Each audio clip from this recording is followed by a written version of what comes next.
Hello children, how are you all? I hope you all have enjoyed your vacation. Now let's continue with our today's social studies class. Class 3, today in your social studies class, we are going to start chapter number 7, that is Rich Heritage of India, part 1. Now, what is the meaning of the term heritage? Heritage means the special feature of a particular society that are passed down from one generation to another generation.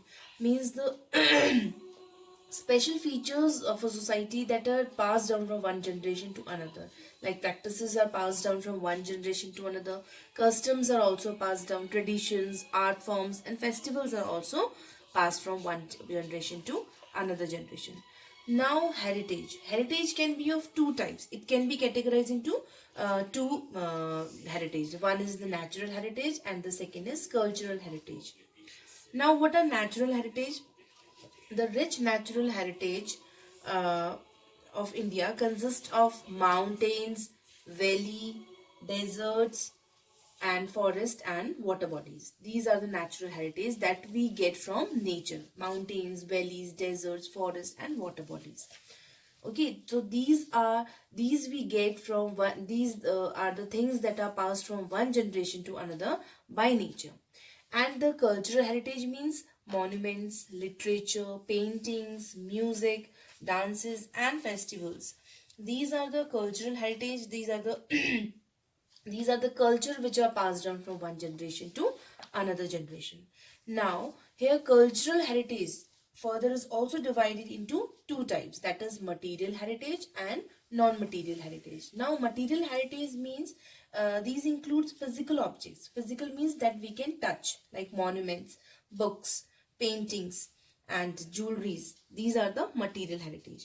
And non-material heritage that we cannot touch, we can only feel, like ideas, values, dance form, music, forms of poetry, etc. These are the non-material heritage. Now, then comes famous art forms of India. Now, India has many art forms through which people can express their feelings and thoughts. Now, some art forms are, we'll discuss in this video, that is paintings and music and dances. Dance, okay. So, first of all, we'll study about the paintings. Now, we all know that the early humans in the early times they used to live in caves, okay, when they used to live in caves, they then for their livelihood, for their for the food, they used to hunt animals. They hunted animals for food, and they also made paintings on the cave walls. On the walls of the caves they used to make paintings, and that paintings they often depicted hunting scenes. They often draw the scenes, often paint the scenes of hunting in that cave, okay, on that cave walls. And these type of paintings are called cave paintings or rock paintings, because these paintings were made on cave or on rocks. So one good example of this painting, rock painting or cave painting, is Bhimbetka, that is in Madhya Pradesh. And these are the oldest painting in India. And then after that comes music. Second one is music. This is also an art form of India. Now, India's musical history is regarded as one of the oldest in the world. Now, the music is also divided into three categories. The first one is Carnatic music, second is Hindustani music, and the third is folk music. Now, what is Carnatic music? So, Carnatic music is the classical music of South India. Okay, this is the music, classical music of South India. The people who lives in the southern part of India, they usually dance in this music.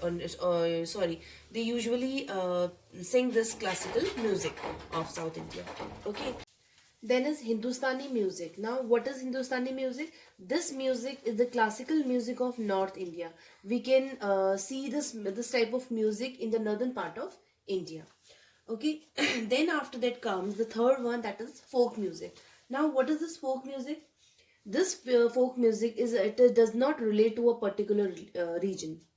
It means that this is not the music of either of South India or of Northern India or Eastern or Western. It does not relate to a particular region. Now it is played or sung. This music is either played or sung by ordinary people. Ordinary people means any people can sing this, whether they are of a southern part or northern part or eastern or western, of any part. Okay, so Indian folk music, this folk music has many what forms, like bhangra is also included in folk music, lavani is included in this folk music, and dandiya and rajasthani and so many others are also included. So there are many musical instrument also that are played to played for this music, like sitar and the israj. Okay, now the third one is dances. Okay, now dances are of two types. One is the classical dance and the other is folk dance. Now what is a classical dance? Now classical dance is a dance that involves complex steps. Steps are very difficult and expressions are there in this dance, and it conveys story from either of religion or from mythology. Mythology means any story, any mythology means uh, a belief that is probably not true. Okay, just people believe on it, but the story is not, it is not true. So this dance is basically it involves these things. Okay, in this classical dance. And then comes folk dance. Now in this folk dance, this is a simple dance and it depicts the life of, tells the life of people of a certain region, of a certain area. Okay, so every region of India has its own folk dance. Like in Punjab, people have bhangra. Okay, in Assam, bihu. In Mizoram, there is chero. Okay, so these are the examples of folk dances. Now today we have not completed, we have completed this topic only. So we'll continue with the remaining topic in the next video. This much for today. Thank you.